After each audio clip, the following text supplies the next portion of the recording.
నరేంద్ర మోడీ గారి ప్రభుత్వము చిత్తశుద్ధితో ఈ రాష్ట్రానికి ఇప్పటి వరకు 10 లక్షల కోట్ల రూపాయలు ఈ రాష్ట్రానికి కేంద్ర ప్రభుత్వంలో ఉన్నటువంటి ఆర్థిక సంస్థలు, అది బ్యాంకులు కావచ్చు, పవర్ ఫైనాన్స్ కార్పొరేషన్ కావచ్చు, రూరల్ ఎలక్ట్రిఫికేషన్ కార్పొరేషన్ కావచ్చు, నాబార్డు కావచ్చు, ఇవన్నీ కూడా ఈరోజు రుణాలు ఇవ్వడం జరిగింది.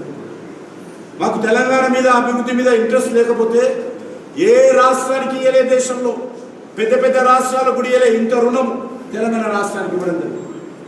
కాబట్టి మాటలు ఇష్టారాజ్యంగా మాట్లాడుకోవచ్చు, కానీ అడిగేవాడికి చెప్పేవాడి లోకోట ఆ రకంగా ఉంది కాంగ్రెస్ పార్టీ, టీఆర్ఎస్ పార్టీ.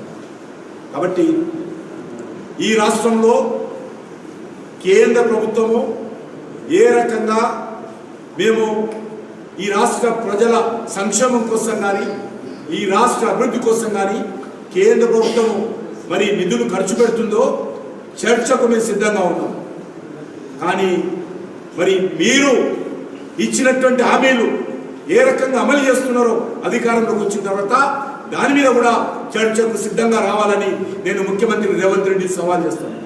మీరు 6 గ్యారంటీల పేరుతో 100 రోజులు అమలు చేస్తా ఉన్నటువంటి పథకాలు ఎక్కడిపోయినాయో చెప్పాల్సిన అవసరం ఉంది.